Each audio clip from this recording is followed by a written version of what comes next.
Enrique Noriega. A través del Ministerio de Cultura y Deportes y de las Casas de Desarrollo Cultural de los municipios de Santa Catarina, Barahona, Tecpan, Guatemala y San Juan, Comalapa, les presentamos la charla. Bienvenidos a esta charla. La intención de esta actividad es sencillamente para que los que estamos en esta charla conozcamos un resumen de la historia guatemalteca, porque nuestra historia es muy extensa y la debemos conocer, ya que vivimos en el país de la eterna primavera y que somos un país pluricultural, multiétnico y multilingüe. Así que bienvenidos a esta charla. A todos los que se han conectado, muchas gracias. Principalmente un agradecimiento al escritor Enrique Noriega. Muy buenas tardes. Muy bien, gracias, don William. Yo por mi parte tengo a cargo leer una breve biografía del Premio Nacional de Literatura Miguel Ángel Asturias 2010, Enrique Noriega. La voy a leer del libro Gestos a través del micrófono, un libro que ustedes pueden buscar a través de Editorial Cultura, una antología personal, y disfrutar ahí de la poesía de Enrique Noriega. Bueno, Enrique Noriega nació en Ciudad de Guatemala en 1949, curioso cuando se publica Hombre de Maíz. Poeta, editor, antologador, tallerista y periodista cultural. De niño vivió exiliado en México y por motivos de aventura vital 15 años en Estados Unidos. Realizó estudios de literatura en la Universidad de San Carlos de Guatemala y en la Universidad Autónoma de México, sin concluir carrera.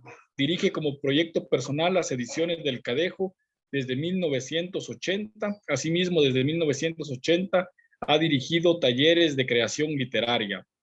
Director de la editorial de la Tipografía Nacional en el periodo 2008-2011, en donde estructuró una propuesta de canon de la literatura guatemalteca.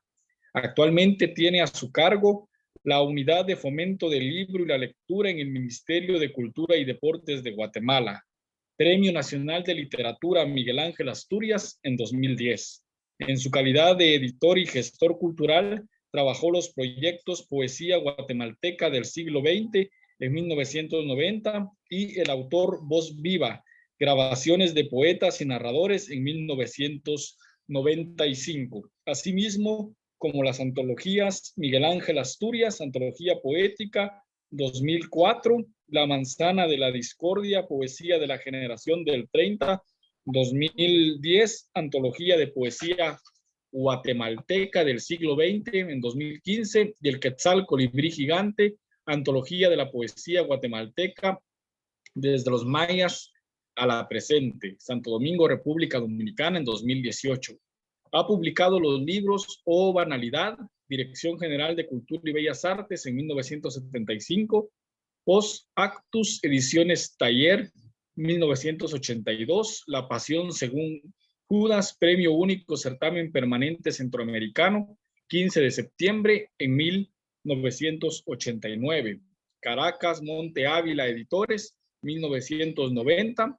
Libreta del Centauro Copulante, Ediciones del Cadejo, 1994. El Cuerpo que se cansa, Editorial Burch, 1998. Caliente Voz de Hielo, Premio de Poesía en los Juegos Florales Centroamericanos de Quetzaltenango, en 1998. Editorial Cultura, 1998. La Saga de N, Ediciones del Cadejo en 2006. Épica del Ocio, Premio Mesoamericano de Poesía Luis Cardosa y Aragón, Editorial Cultura 2007.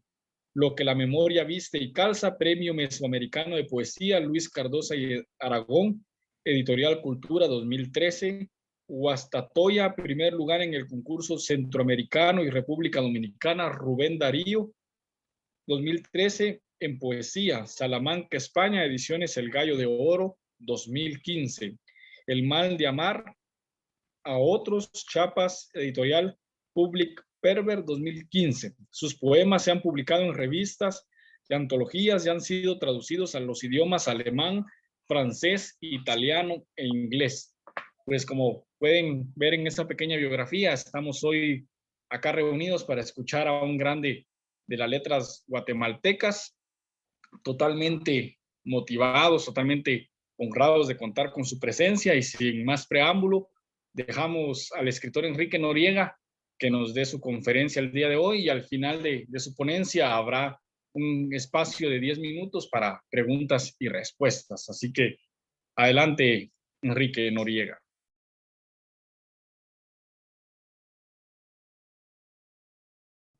Tiene deshabilitado su micrófono nuevamente, maestro.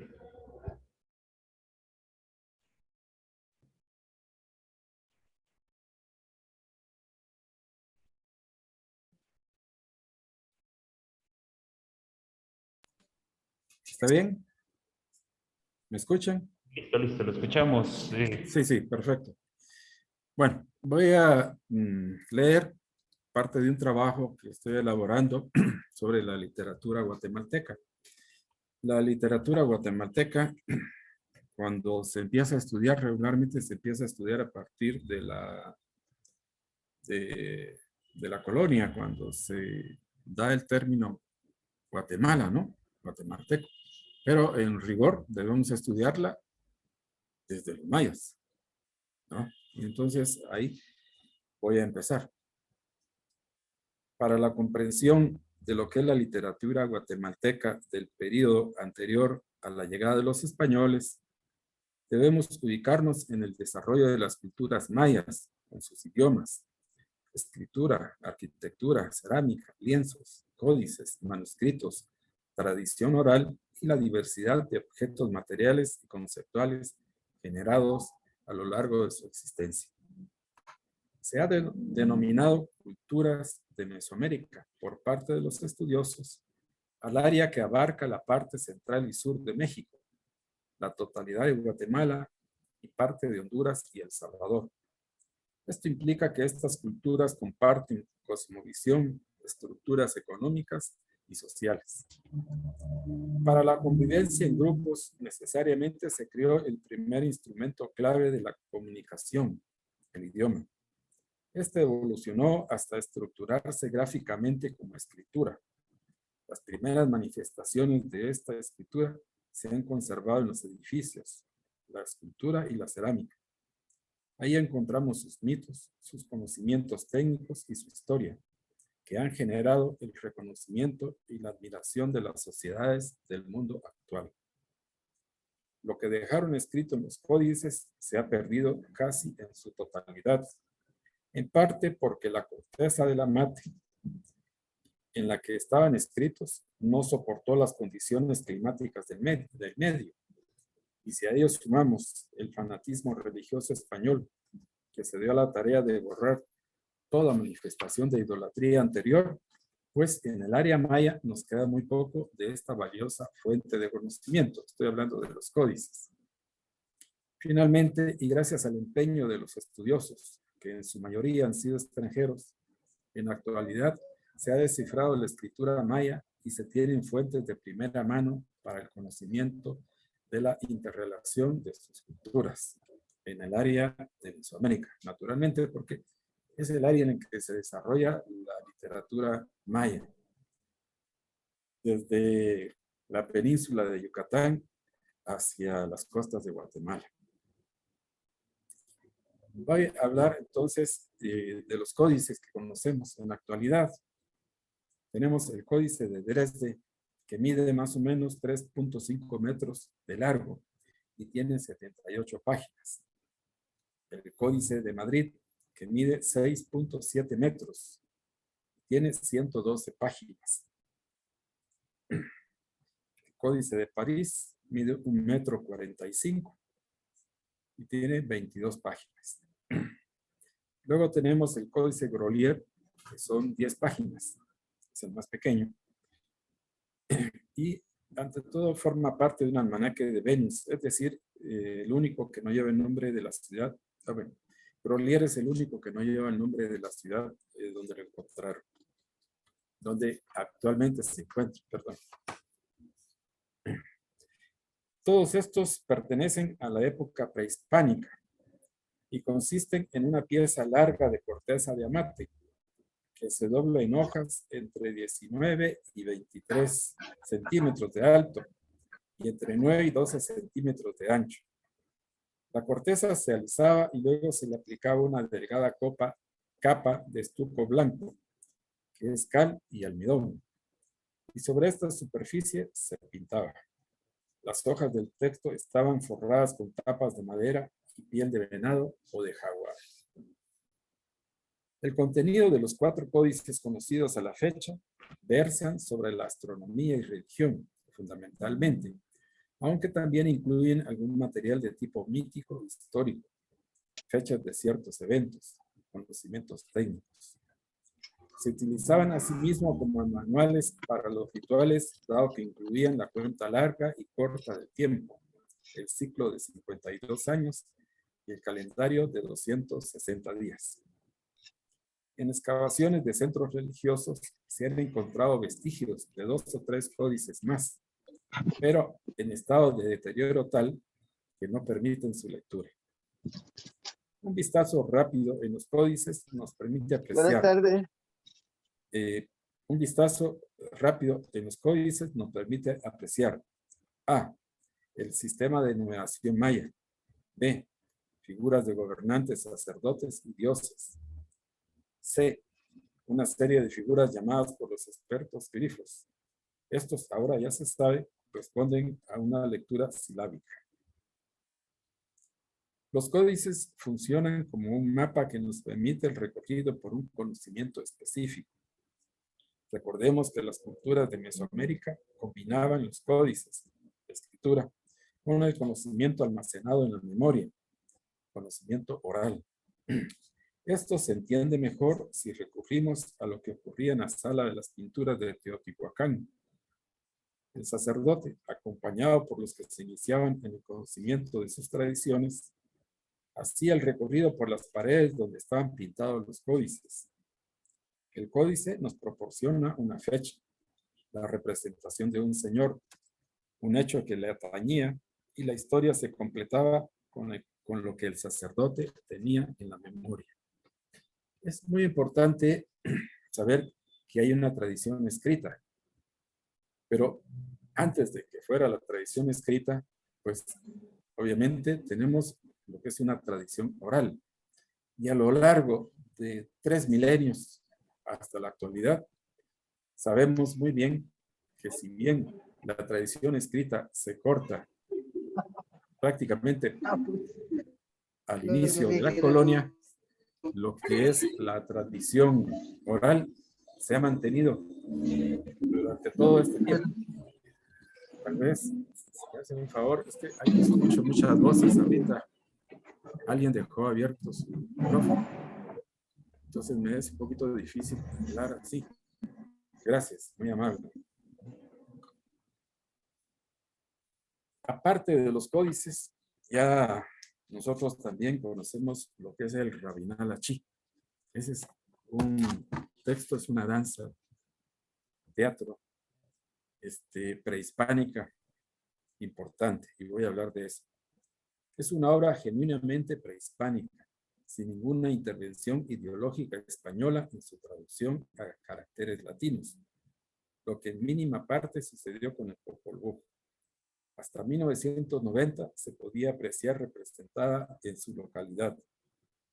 Una familia posee el texto, otra los instrumentos y otra los trajes.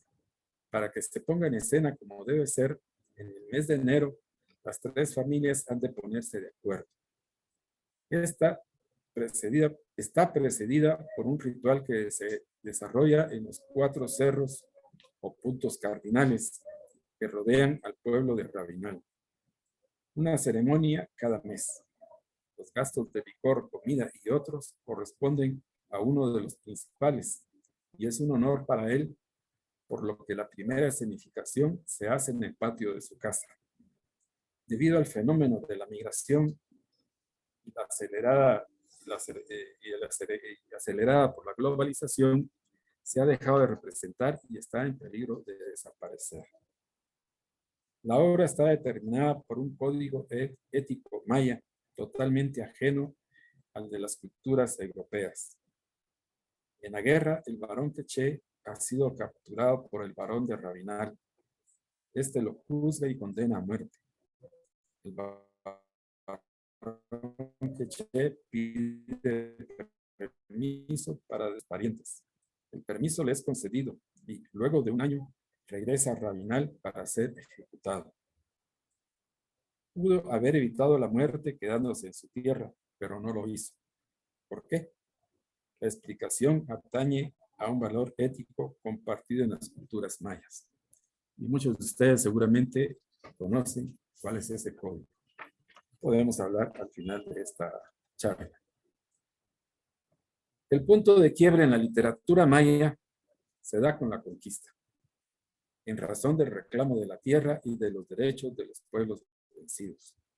25 años después de establecido el dominio español, se procede a la redacción de los manuscritos en caracteres latinos y en los idiomas quiché y cachiquel, mayoritariamente.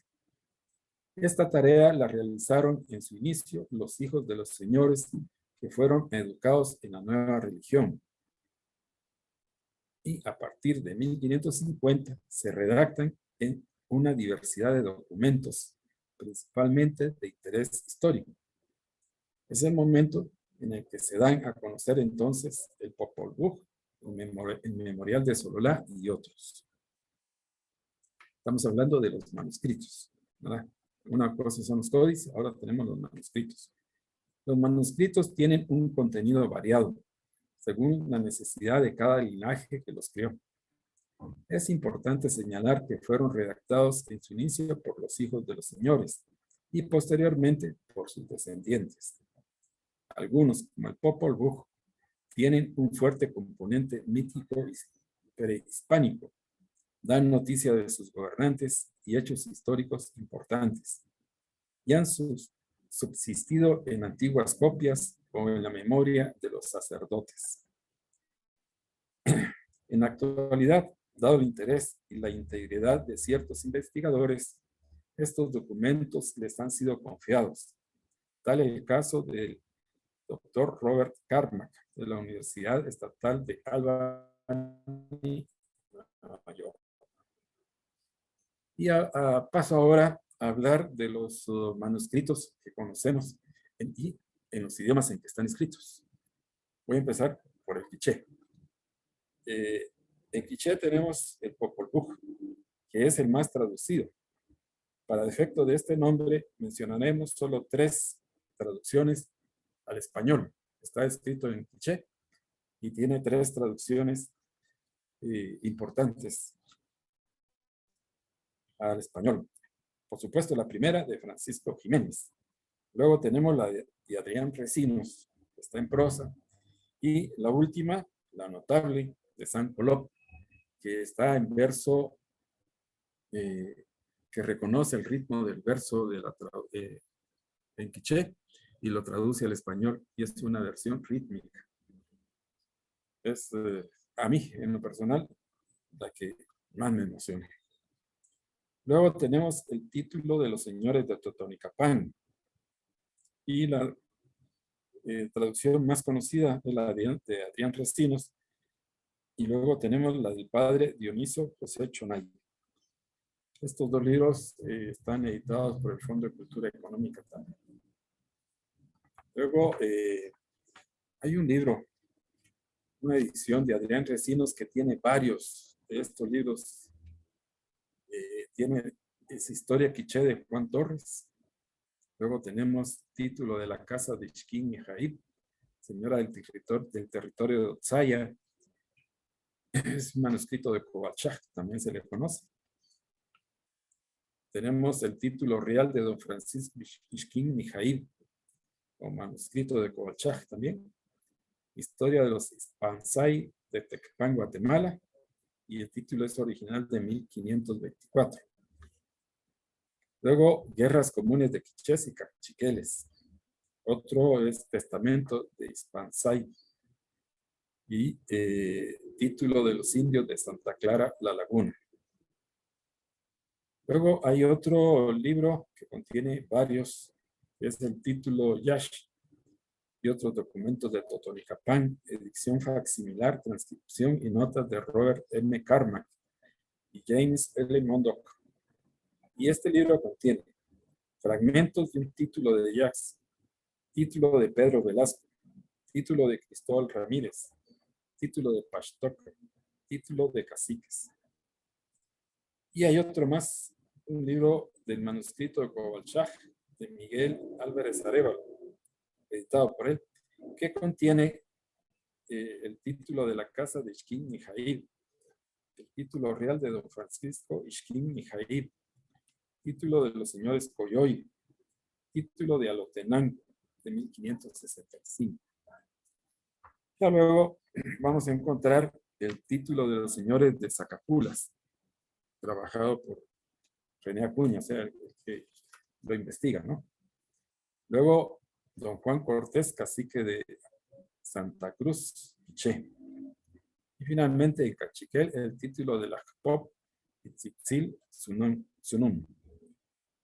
En Cachiquel tenemos 3 libros.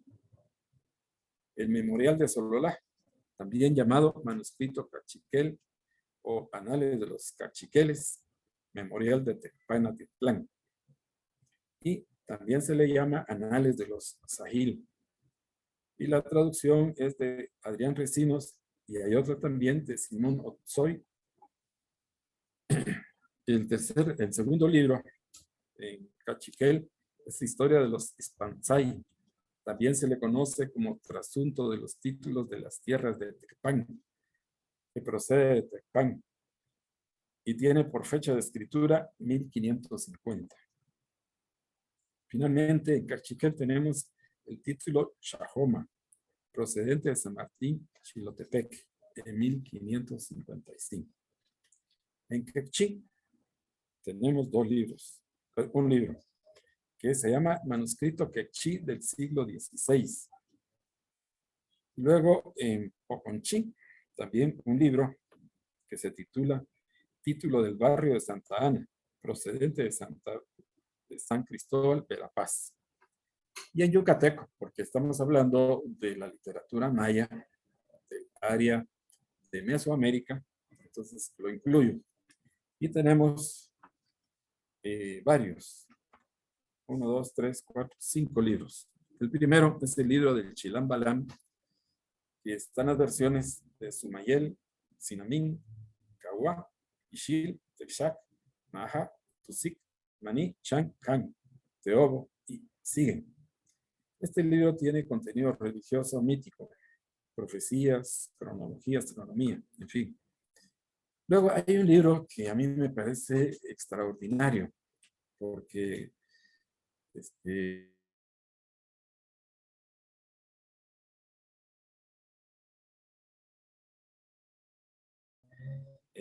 está en un libro que se llama, es pequeño, Los Cantares de Xibalché. Esto lo encontraron en Campeche.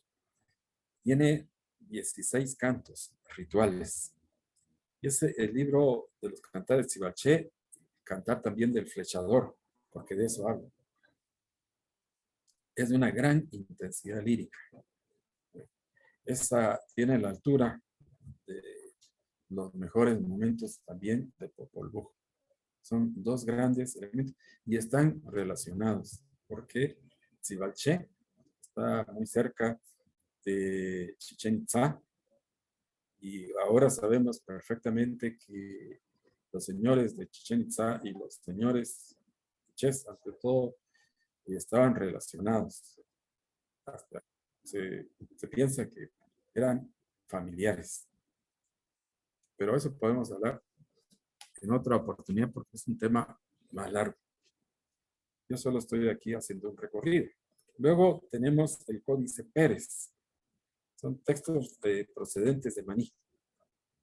Y por último, el ritual de los Bacabes, que es de Yucatán del siglo XVIII.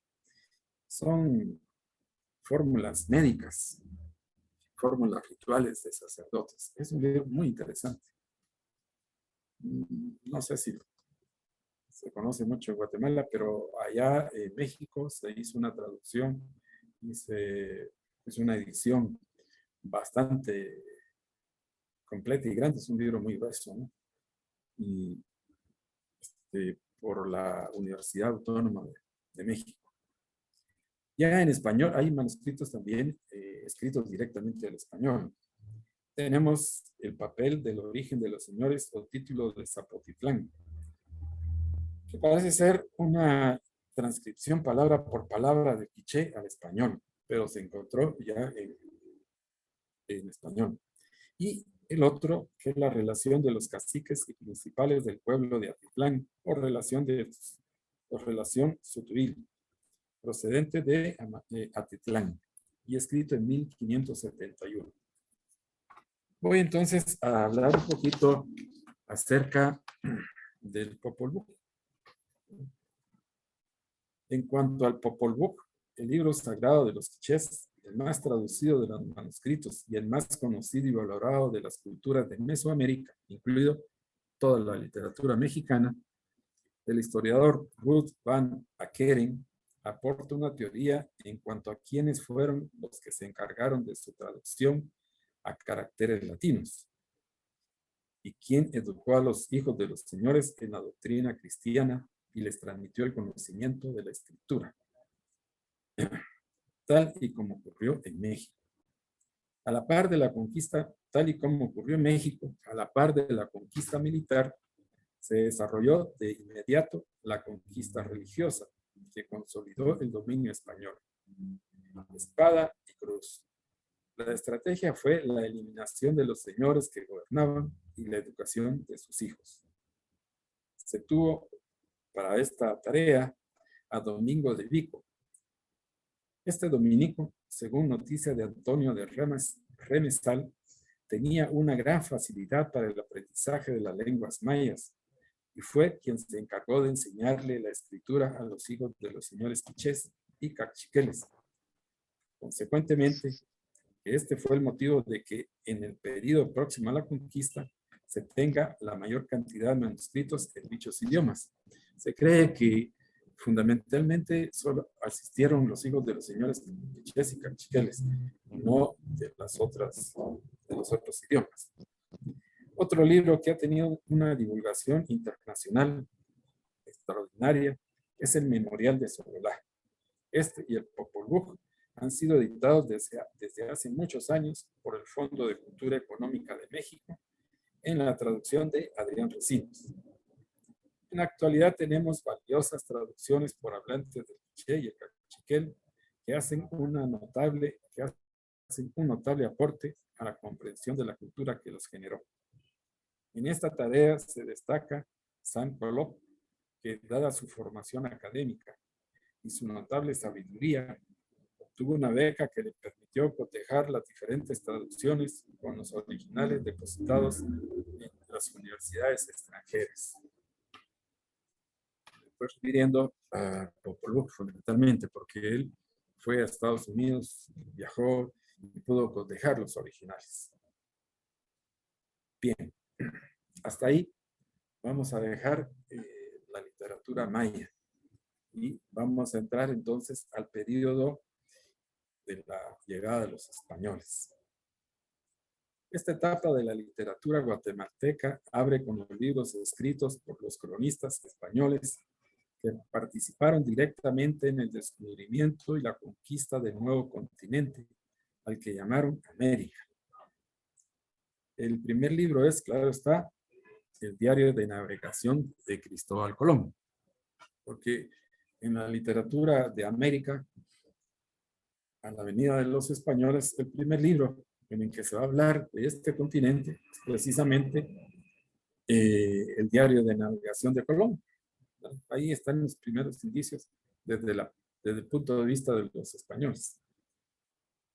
Este diario es de 1451 a 1506, más o menos. Perdón, es la fecha de nacimiento y muerte de Colón. Luego tenemos los de quienes combatieron contra los pueblos originarios.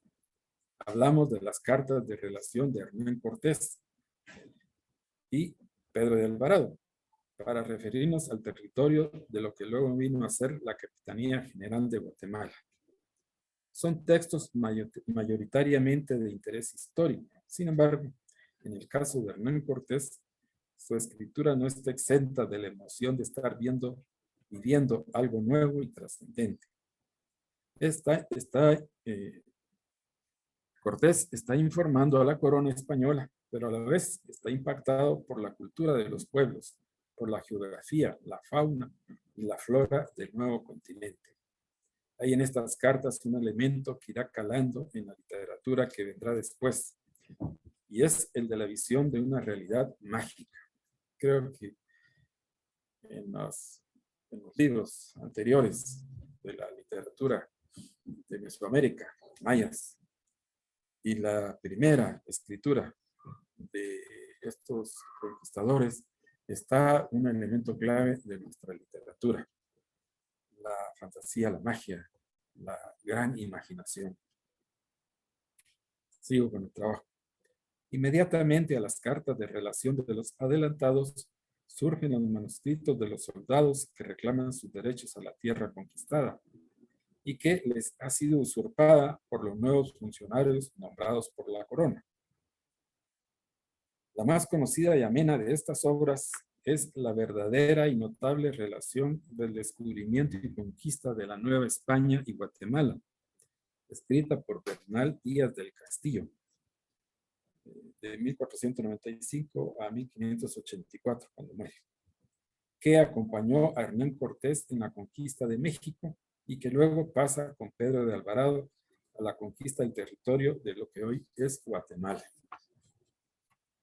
Simultáneamente surgen, debido al sistema de control de la corona, los informes de los religiosos que detallan las atrocidades de los adelantados, que en su afán de enriquecimiento están acabando con la población. En esta tarea surge Fray Bartolomé de las Casas, con una extensa literatura, de la cual la brevísima relación de la conquista de las Indias ha quedado como un clásico. Hay en Guatemala y en las librerías diferentes ediciones de este libro. Ahí en la tipografía, cuando yo estuve, hicimos un tiraje grande también. Es un libro pequeño, pero digo yo, debiera de leerse como un clásico para conocer qué tan atroz fue ese momento histórico. Otro texto importante en la literatura ya guatemalteca de la colonia es El baile de la conquista, escrito por uno de los religiosos del equipo del obispo Francisco Marroquín, para distraerlo de su enfermedad final. Representada en el pueblo de San Juan del Obispo, pronto pasó a otros pueblos debido a que por primera vez el conquistado se pudo burlar del conquistador. En Buen Chapín, en esta obra los religiosos le pasan la factura a la élite militar española, con la que en esos primeros tiempos no se llevaron del todo bien. Incluso algunos sacerdotes pagaron con su vida el celo con que tomaron su tarea, o sea, la denuncia de las atrocidades cometidas, del sistema de explotación inhumano que los conquistadores implementaron en el afán de enriquecerse. Recordemos que la conquista la hacen los soldados a nombre del rey de España y que éste les concedía por un tiempo el derecho a la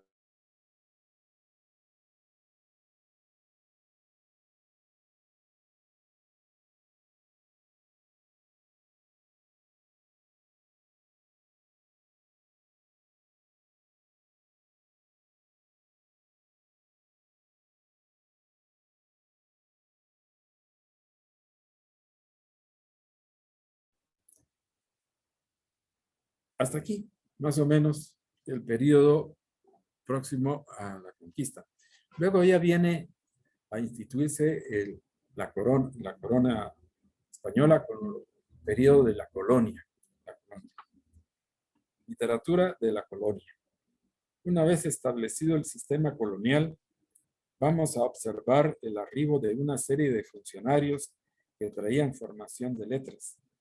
Algunos de ellos, incluso amigos de escritores importantes españoles que pertenecían al siglo de oro español. Tal el caso de Pedro de Liábana, que nació en 1510 y murió en 1602. Este fue quinto deán de la Catedral de Guatemala. De él tenemos algunos sonetos admirables que dedicó al licenciado Eugenio de Salazar, que estaba aquí también en Guatemala. Y este a su vez le respondió con otros. Son los primeros poemas ya de escritores españoles viviendo acá en Guatemala. Ahí arranca esta literatura de la colonia por los que vinieron, porque la literatura guatemalteca anterior viene de los mayas, ¿no? Es importante saber que la literatura inicial del periodo de la colonia fue ante todo manuscrita. ¿Qué quiere decir esto? Que se escribía a mano, en papel y a mano. No había imprenta todavía. Es importante saber que la literatura inicial del periodo de la colonia fue ante todo manuscrita, hasta 1750 aproximadamente, que se tuvo la primera imprenta en Guatemala.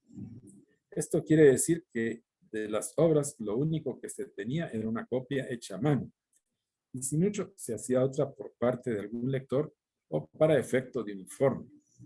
De ahí que de buena parte de estos escritores nacidos en España o nacidos ya en Guatemala, no tenemos sino eso, nombres, y sus obras habrá que irlas a buscar a los archivos. Ese es el problema más grande que hay con el conocimiento de la literatura de la colonia, que le escribieron los españoles o los criollos, porque se hacía a mano, se sacaba una sola copia. No fue sino hasta muy adelante que ya vino la imprenta, pero estamos hablando de 240 años después, ¿verdad? Gracias a estudiosos como Agustín Mencos Franco, Ramona Salazar y Luis Antonio Díaz Vasconcelos, tenemos noticia de unos 45 autores. De estos, 30 son religiosos y 15 laicos. En su mayoría hacían parte de la administración.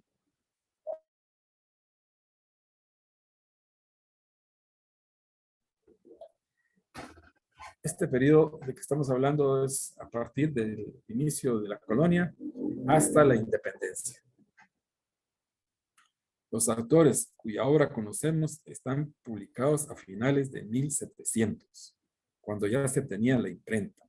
Por otra parte, debido a que la educación tenía por entonces un alto contenido religioso, estas primeras obras son de carácter didáctico-moral, o al menos al final de las mismas, como sucede todavía con algunos cuentos de José Milla, se les agregaba un párrafo para cumplir con esa función. Ya va a terminar.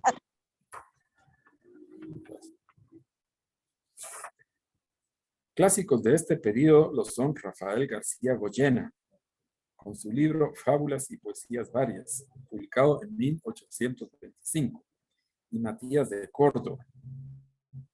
Hoy no, pero antes sí, se leía en todas las escuelas La Tentativa de León y el éxito de su empresa. Se leía, se memorizaba y se declamaba en público. Luego van surgiendo autores como Rafael Andívar. Rafael Andívar ya es una de las cumbres de la literatura guatemalteca. Ya es una obra netamente literaria. Está escrita en latín eclesiástico. Pero bueno, voy a continuar. Luego van surgiendo autores como Rafael Andívar, uno de los mayores poetas que se tiene a la fecha, cuya obra Rusticate Mexicana fue escrita en latín eclesiástico y publicada en Bolonia, Italia, en 1782. En la actualidad contamos con una traducción rítmica notable de Agustín Chamorro. En México, esta obra ha merecido el esfuerzo de por lo menos 5 o 6 traductores. Se le ha dado más importancia a esta obra en México que en Guatemala. Es una triste realidad. Igual que el conocimiento de Popol Vuh, se conoce bastante allá por los esfuerzos y el gran esfuerzo literario del Fondo de Cultura, que hasta hace muy poco acá en Guatemala. Hasta ahora estamos despertando al interés y al conocimiento del Popol Vuh y en las buenas traducciones que acá se han hecho. Pero de la Rusticatio mexicana no tenemos ningún traductor que la haya traducido completa hasta el momento de hoy. Hay algunos poetas que han traducido algún canto, algún poema por ahí. Bueno, luego pasamos a Antonio José de Irizarry, que nace en 1786 y muere en 1868. Poeta, ensayista, aventurero. Ejerció el periodismo con una prosa satírica que no dejó santo parado a lo largo del continente americano.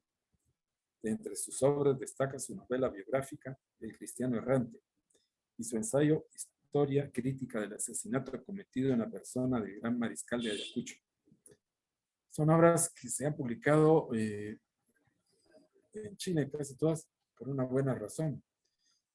Él nació aquí en Guatemala, pero muy jovencito empezó a viajar y llegó a Chile y teniendo 22 años se casó allá en Chile con la heredera de una de las mayores fortunas de América.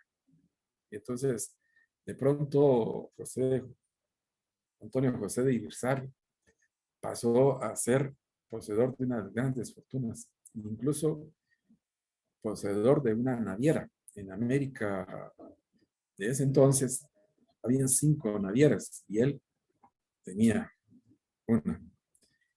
Pero hizo una actividad periodística muy a lo largo de todo el continente. Un escritor notable como poeta, incluso su primer libro lo publica en Nueva York, porque él va a Nueva York como representante de varios países de Centroamérica. El siguiente autor importante de nuestra literatura es Simón Bergaño Villegas, más o menos de 1781, nace y muere en 1828. Muere en Cuba. Es poeta y periodista satírico, juzgado y condenado por la Inquisición en 1808. En 1803 publicó sus primeras poesías y en 1808 un pequeño tomo de poemas con poemas breves incluye La vacuna, El canto dirigido a los jóvenes y Silva de la economía política y algunos poemas breves. En 1808 es juzgado y condenado por la Inquisición por su pensamiento atrevido, enviado a España, y por motivos de salud se queda preso en La Habana, Cuba. Es un autor clave para nuestra poesía. Vamos a tener que estudiarlo, pero porque como va a morir a Cuba, ahí queda gran parte de su obra. Luego, ya en el periodo de la independencia, tenemos a autores importantes como Pedro Molina, que lo conocemos por su participación política, ante todo en los hechos de la independencia. Pedro Molina nace en 1777 y muere en 1854. Médico, escritor, más conocido por ser el pionero del periodismo guatemalteco, pero gracias a su pluma tenemos un libro que se titula El Loco, lo publicó en 1843. El Loco es una reflexión ácida sobre la naturaleza humana, que nos lo muestra como buen lector de Séneca y Cicerón. Ya aquí, a través de los escritores vamos a ver en este libro El Loco, ¿no?, cómo se leían estos autores latinos en Guatemala. Luego de la Guerra de las Provincias de la antigua capital general y una vez derrotada la fracción de Guatemala por Morazán, ya estamos hablando del momento de la independencia. Estamos hablando de la anexión a México y luego de la independencia absoluta hacia 1823. Y luego estamos hablando ya del periodo en el que Centroamérica se divide en los países que conocemos. En ese momento surgen María Josefa García Granados con un poema que se llama El Sermón, y lamentablemente gran parte de la obra de ella se perdió, en parte porque a la familia eran poemas muy atrevidos y la familia no no los pudo soportar y los desapareció. Junto con la Pepita, vemos entonces aparecer también a José Batres Montúfar. Este sí ya lo conocemos bastante bien. Nace en 1809 y muere en 1844, con una poesía lírica de indignación y resentimiento refinado. Yo pienso en ti es un poema de antología, y qué no decir de sus cuentos escritos en verso. El reloj, Don Pablo y las falsas apariencias, publicado póstumamente en 1845. Su obra se publica un año después de su muerte. Y eso es importante también conocerlo. El que tuvo mucho que ver con la publicación de los poemas de Batres Montúfar fue José Milla, que lo conoció y lo trató y lo admiraba. Bueno, en este momento en que está Batres Montúfar y Josefa García Granados, también tenemos a los hermanos Juan Diegues Olaverri y Manuel Diegues Olaverri. Esta poesía es ya de corte neoclásico y romántico, de honda nostalgia patriótica. La primera edición de los poemas de Juan Diegues Olaverri fueron publicados en 1893 de manera póstuma, con el título de Poesías de Juan Diegues Olaverri. En este tomo encontramos su famoso poema A los Cuchumatanes, escrito durante su exilio en Chiapas. A mediados de 1800 surge con todo su poder narrativo José Milla y Vidaurri. Él nació en 1822 y muere en 1882. A José Milla lo conocemos por sus cuentos, sus artículos de costumbre, sus novelas, que no han dejado de publicarse y leerse. Quizá la obra más importante de Milla sea la menos conocida. Se titula Un viaje al otro mundo pasando por otras partes, publicada hacia 1875 en 3 tomos. En todo caso, no hay estudiante que no haya leído una de las novelas históricas de José Milla. Hablo de La hija del adelantado, de Los nazarenos, El visitador, o alguno de sus libros de narrativa, como El canasto del sastre, o Memorias de un abogado, de Historia de un Pepe, o el libro Sin nombre. Ya, para llegar y cercano al siglo XX, finalizando el siglo XIX, entonces aquí vamos a encontrar a 2 autores importantes. Uno es Ismael Serna, que nació en 1856 y muere en 1901. Este es un poeta. Escribe 2 poemas contra el presidente Justo Rufino Barrios, que por cierto hacen parte del monumento ubicado en el Parque Central de la ciudad de Chiquimula, y a María Cruz con versos de gran delicadeza rítmica. Bueno, esta es la otra autora. Tenemos 2 autores entonces, a Ismael Serna, con esos versos que escribe contra Barrios, y que si ustedes llegan al Parque de Chiquimula, van a verlos porque creo que es el único parque que tiene un homenaje a un poeta guatemalteco. Entonces ahí están publicados en el monumento, podemos ver los poemas. Luego a María Cruz, que es una poeta de gran delicadeza rítmica y con unas cartas que pueden ser consideradas poemas en prosa. ¿Sí? Quizás sean los primeros poemas en prosa que se escriben en Guatemala, ya a principios del siglo XX. Luego tenemos a un autor importante, Ramón A. Salazar, que nace en 1852 y muere en 1914. Él es notable ensayista, con historia del desenvolvimiento intelectual de Guatemala, época colonial. Tiene otro libro que se titula Historia de 21 años, la independencia de Guatemala, que publicó en 1828. Y sus libros de narrativa, Tiempos viejos, recuerdos de mi juventud. Son libros realmente agradables, de mucha información histórica, pero con una gran calidad como escritor. Luego ahí tenemos a Agustín Mencos Franco, que escribe una historia de la literatura de la colonia, que a mí en lo personal me ha sido de gran utilidad para el conocimiento de esta. Luego ya en el siglo XX. En el siglo XX lo abrimos con el modernismo. La literatura del continente americano tuvo su punto de despegue a finales del siglo XIX, con el movimiento modernista que arrancó con los cubanos José Martí y Julián Díaz del Casal, el colombiano José Asunción Silva, el mexicano Ramón López Velarde y el nicaragüense, claro está, Rubén Darío. Salvo Darío, los demás murieron muy jóvenes. Entonces Darío retoma a la siguiente generación con el modernismo. La primera generación son los que mueren jóvenes.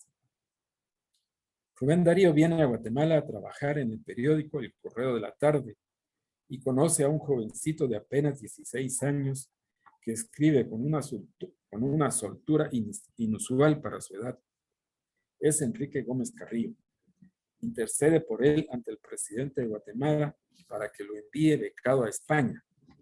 Pronto Gómez Carrillo se desenvuelve como pez en el agua en el medio cultural español y francés y se convierte en el príncipe de los cronistas del movimiento modernista. El catálogo de sus obras todavía no ha sido establecido porque fue un autor prolífico.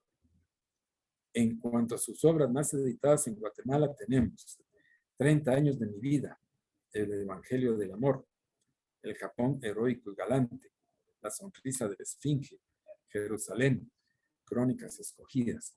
Bueno, es importante porque el primer autor guatemalteco que es reconocido en Europa, ante todo en España y en Francia, que eran los países más importantes de la literatura en ese momento, en el habla española y francesa, es Enrique Gómez Carrillo. Gómez Carrillo se volvió famosísimo en Francia. Era un personaje de primera talla. Los periódicos lo entrevistaban.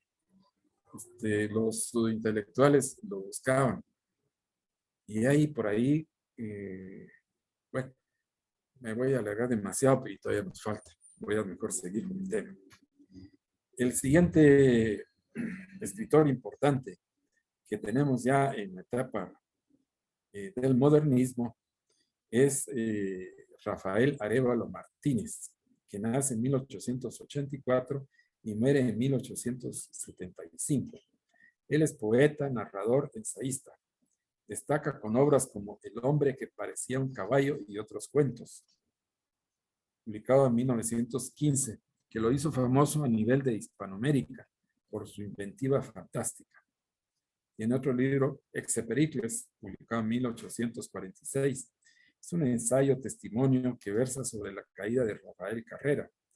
Y otro libro de interés histórico, titulado Ubico, que nos aporta conocimiento sobre Jorge Ubico y su tiranía. Luego ya como poeta publica Por un caminito así, hacia 1821. Como novelista destaca con Las noches en el Palacio de la Nunciatura, en 1927, y La oficina de paz de Orolandia, en 1925. Tiene otro libro interesante, importante, La asignatura de la Esfinge, hacia 1838.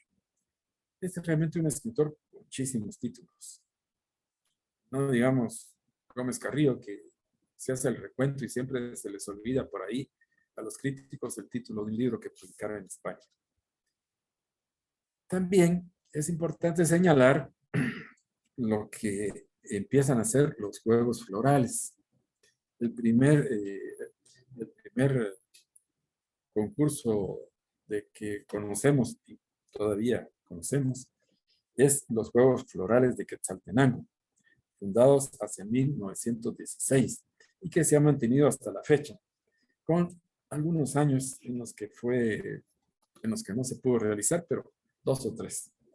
año con año, los escritores participamos de las actividades de Quetzaltenango en las ramas de poesía, narrativa, teatro y ensayo. Luego, como certámenes también, hacia 1946, se da el certamen permanente 15 de septiembre, organizado por el gobierno de Guatemala, primero a través del Ministerio de Educación y luego ya creado el Ministerio de Cultura y Deportes, pasa a ser parte de este ministerio.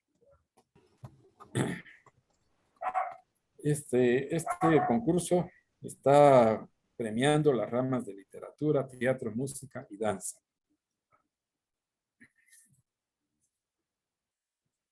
Hacia 1914, 15, se da el movimiento de las vanguardias.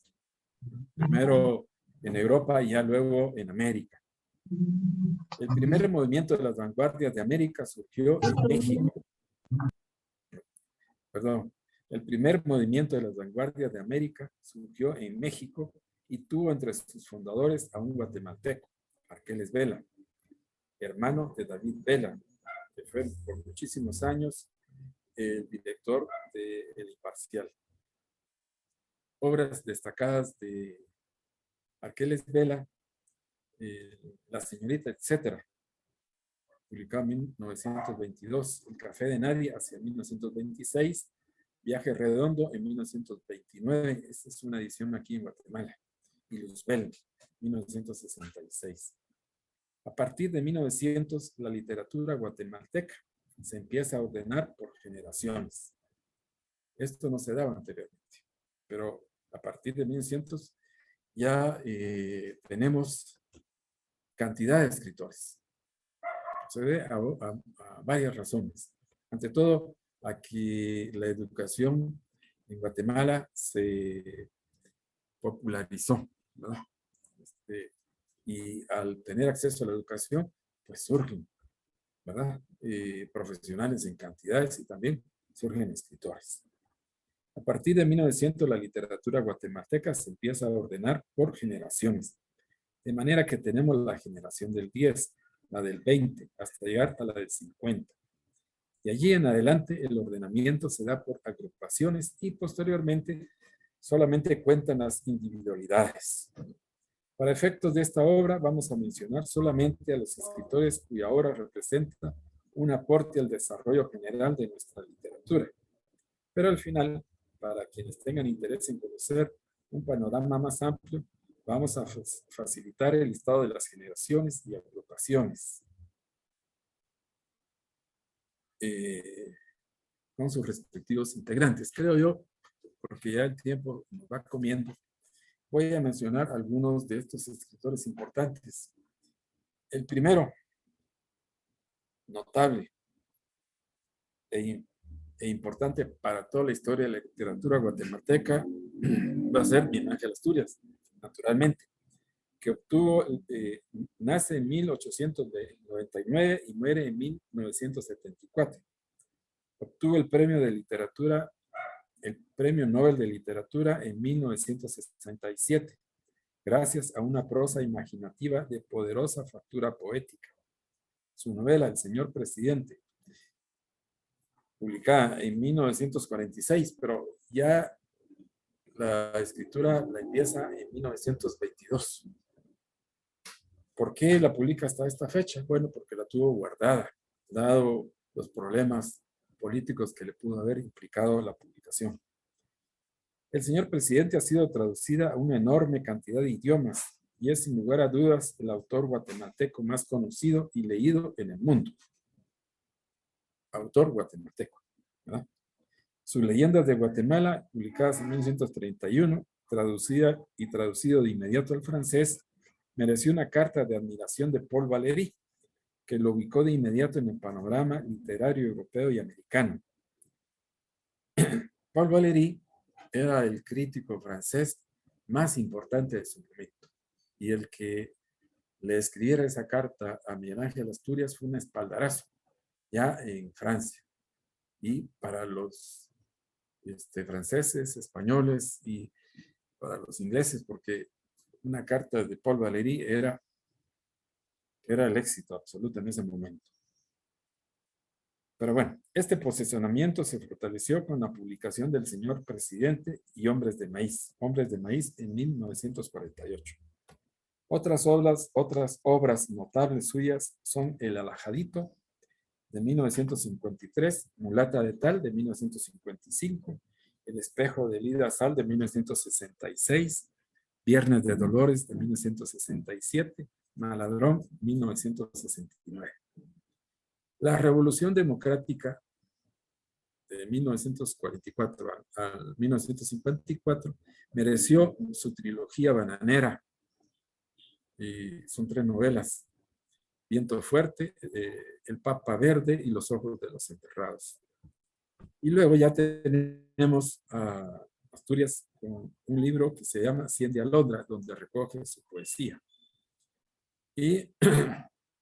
Pero Asturias no solamente fue narrador, poeta, sino también hizo teatro, ensayo, y se ganó la vida como periodista cultural.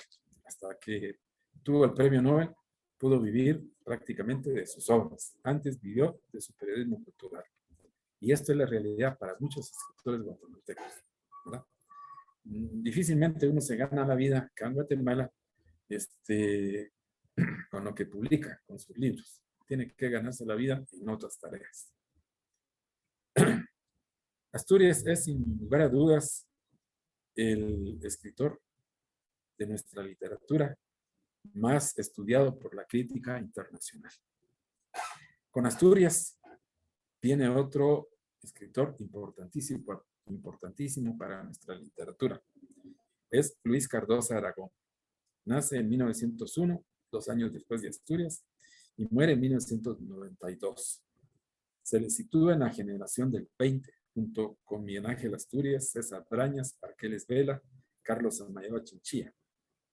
Muy jovencito Asturias viaja a París, muy jovencito Luis Cardoso de Aragón viaja a París, donde se integra al movimiento surrealista. Esta experiencia lo marca para siempre. Su visión y valoración del mundo cambia radicalmente. En París, no en Guatemala, junto con Carlos Mérida y Miguel Ángel Asturias, toma conciencia de la grandeza e importancia de la cultura maya. Son los primeros escritores que reconocen el alto valor de la literatura maya. Y se vienen de Europa a Guatemala a estudiar, ¿no? Pintores, músicos, reconocen la grandeza de la cultura maya. Pues bien,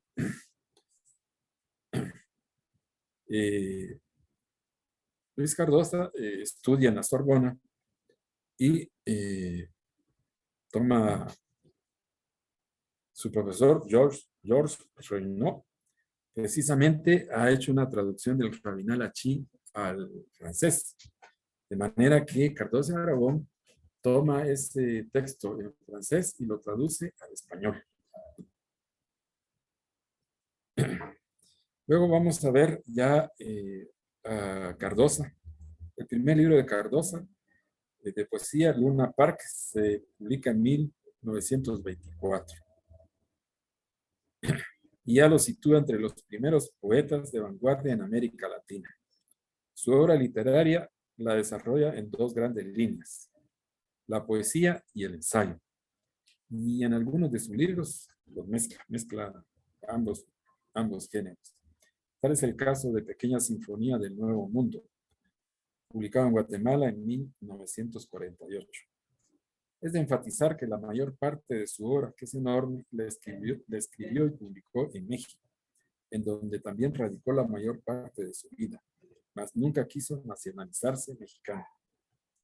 El escritor Octavio Paz, Premio Nobel de Literatura, lo considera uno de los 2 grandes críticos de la pintura mexicana, y el otro Nobel, Gabriel García Márquez, en su discurso ante la Academia Sueca, lo reconoce como uno de los padres fundadores de la literatura latinoamericana actual.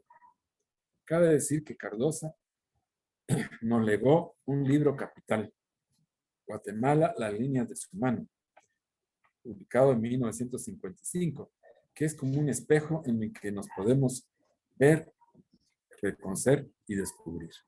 Voy a dejar aquí esta charla y si ustedes lo desean, podemos hacer una segunda tanda para ver más a fondo lo que es la literatura propiamente del siglo XX, que es con muchos autores y movimientos. Entonces, yo lo dejaría aquí, dado el tiempo que estamos, ya son las 4:13. Platicamos un poquito. Muchas gracias, maestro Noriega. No sé si me logran escuchar por ahí.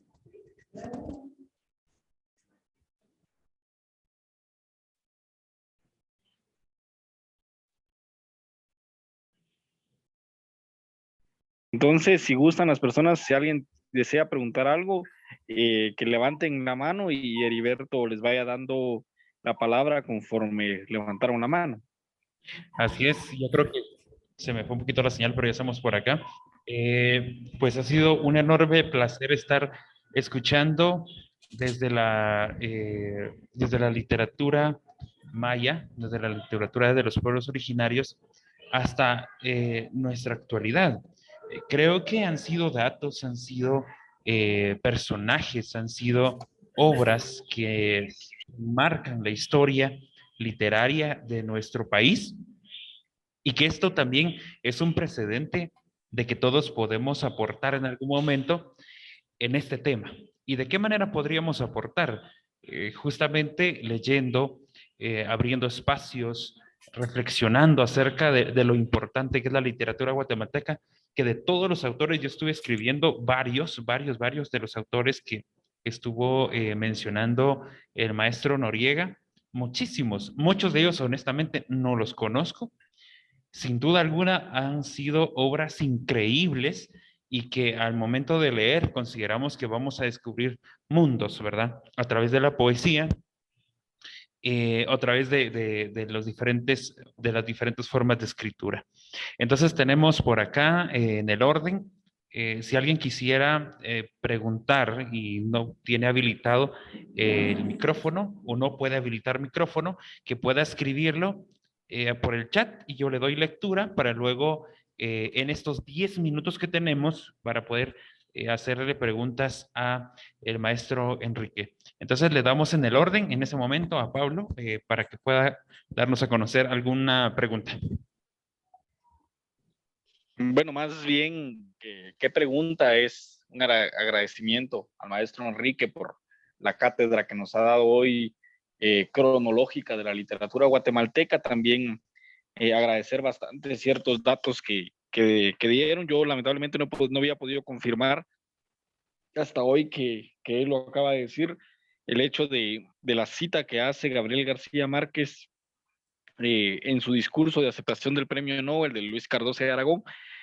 Ahora que él lo menciona, sin duda es verdad, lo citó, yo había escuchado rumores, pero no lo había podido confirmar, y también agradecerle y comentarle a él que por medio de su trabajo de una antología fue que yo descubrí a Asturias como el gran poeta que es esa antología donde se separan por soles para completar el libro de Asturias, ¿no? De 3 de 4 soles, y se hace el comentario de que por medio de esa antología se logra completar los 4 soles de Asturias, una antología maravillosa que yo les recomiendo y con ello pues agradecer al maestro Enrique por su conocimiento y por compartirlo con nosotros.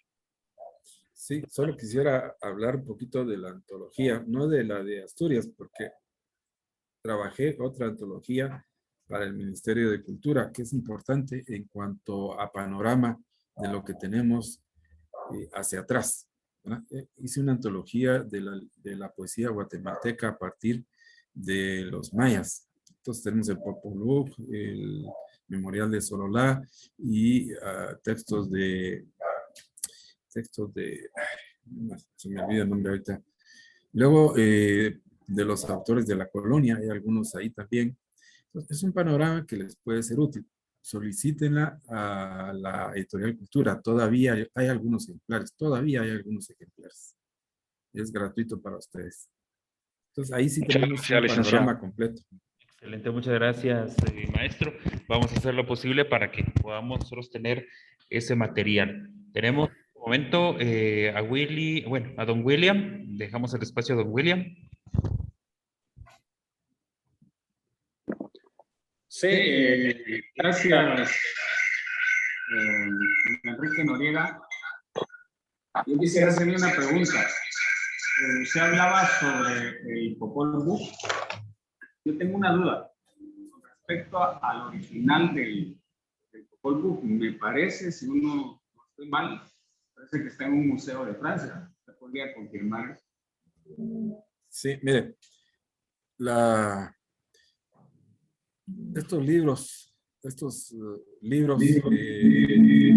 que del Popol Vuh, las copias del Popol Vuh, ¿verdad?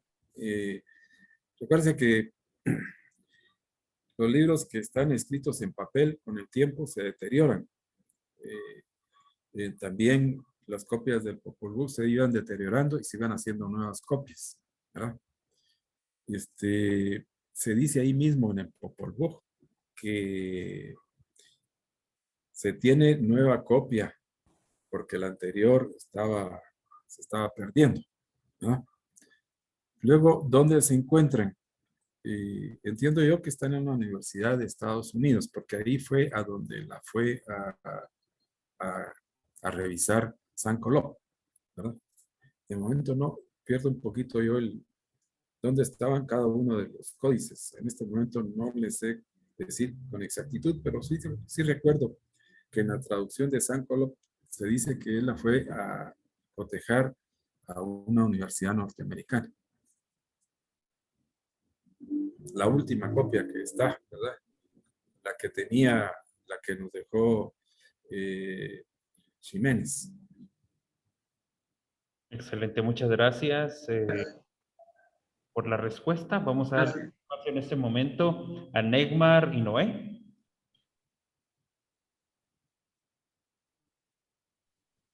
Muchas gracias. Un saludo desde San Juan Comalapa.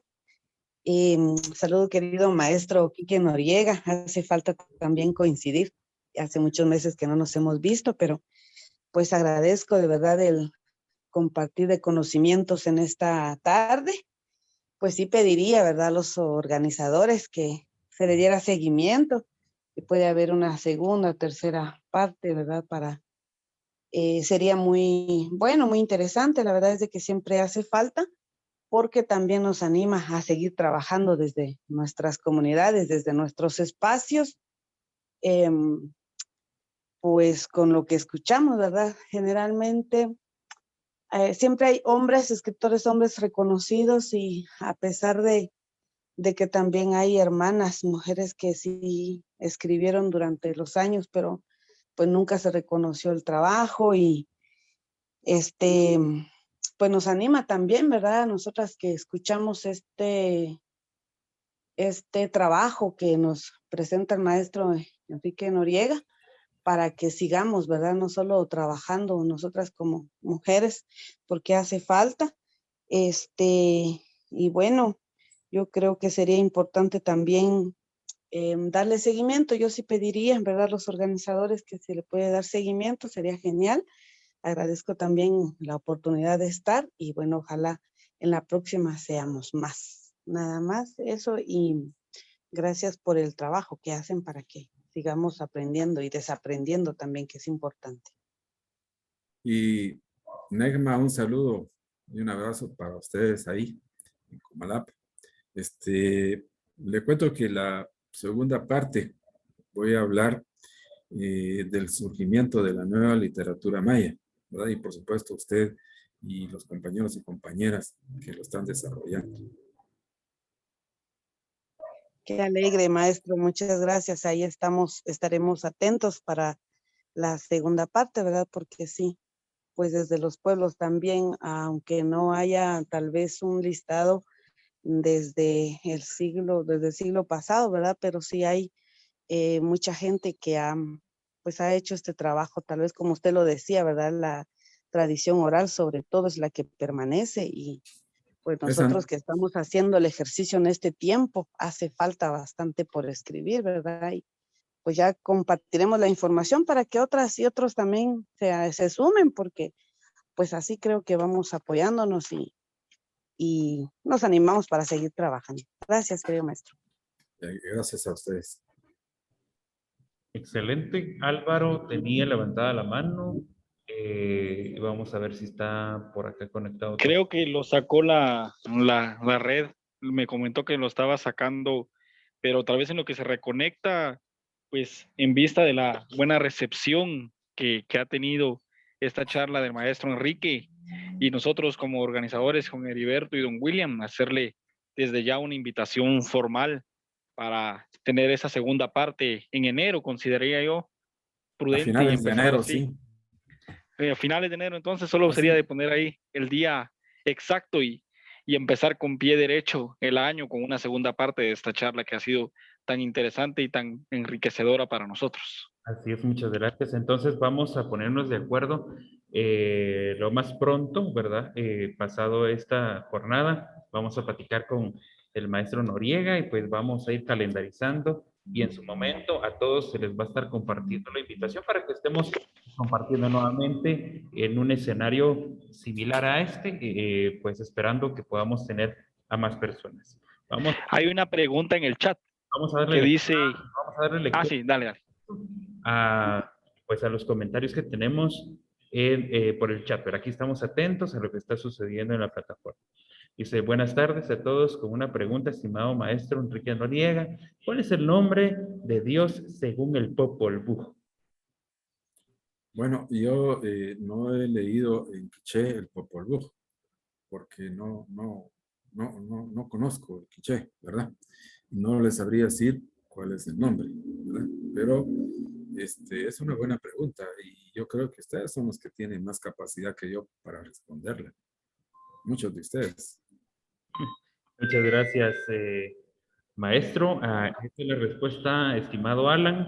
Pues tenemos tarea, ¿verdad? Tenemos tarea para investigar.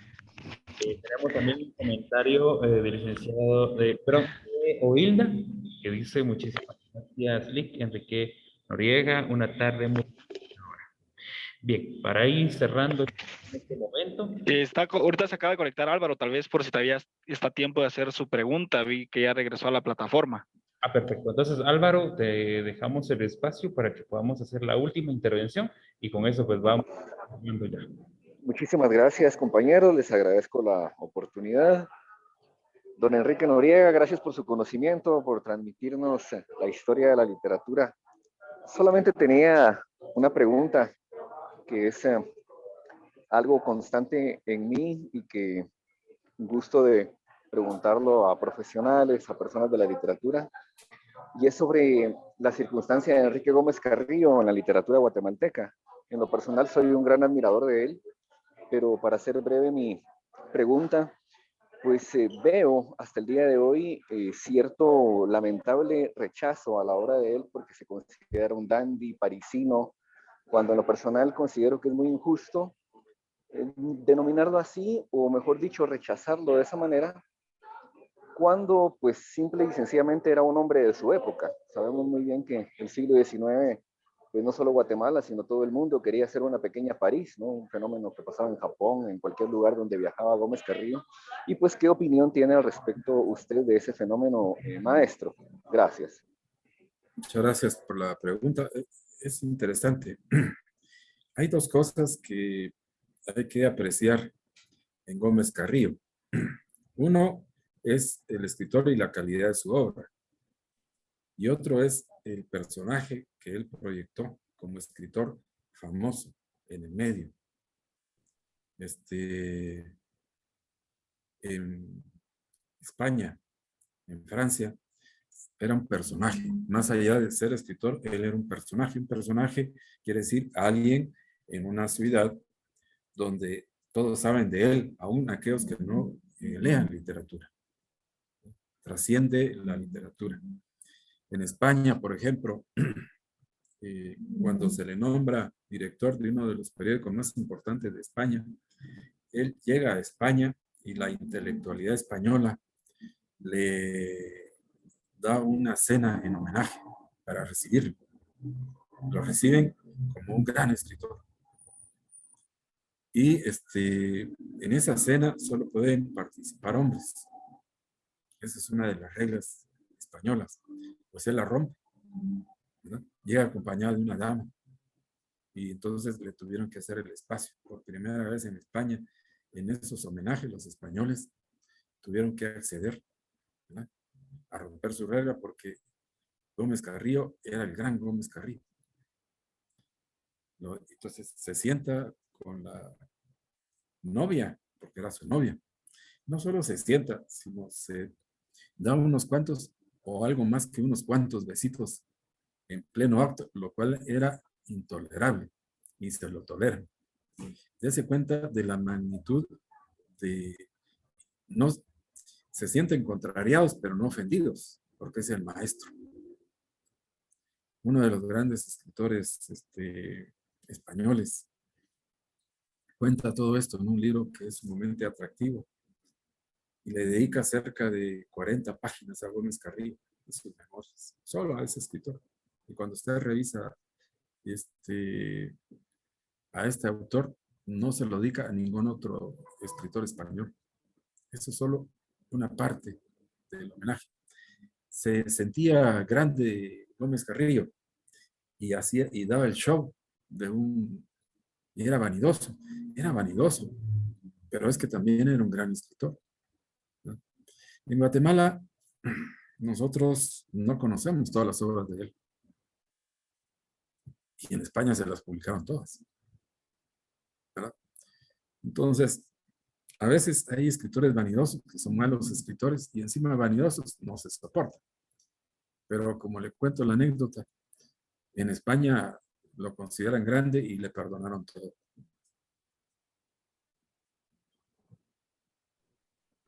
Muy bien, entonces, de esta manera estamos cerrando este momento, este encuentro, este espacio que básicamente ha sido para que podamos nosotros tener un acercamiento más detallado a lo que ha sido la literatura guatemalteca.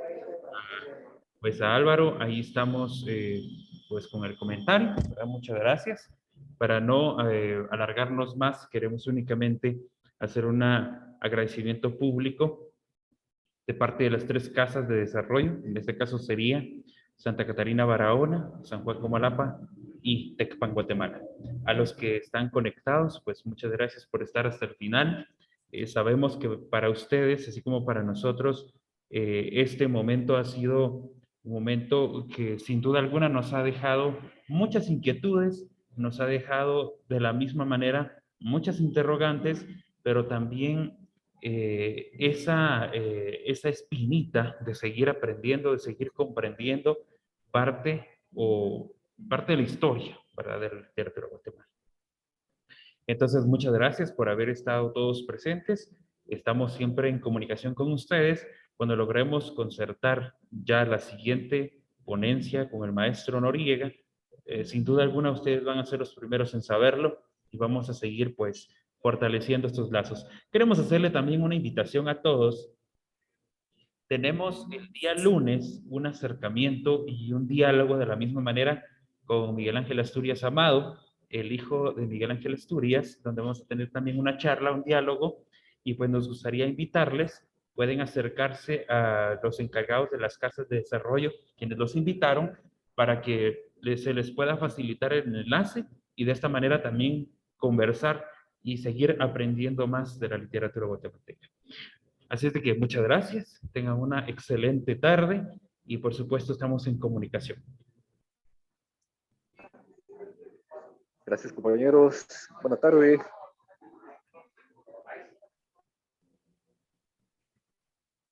Muchas gracias, maestro Noriega. Estamos en comunicación. Muchas gracias a ustedes. Hasta luego. Por su tiempo, muy amable. Mucho gusto. Estamos en comunicación. Gracias, escritor Noriega. Heriberto, gracias. Pablo, Estamos en contacto. Estamos en comunicación. Un placer para todos. Muchas gracias.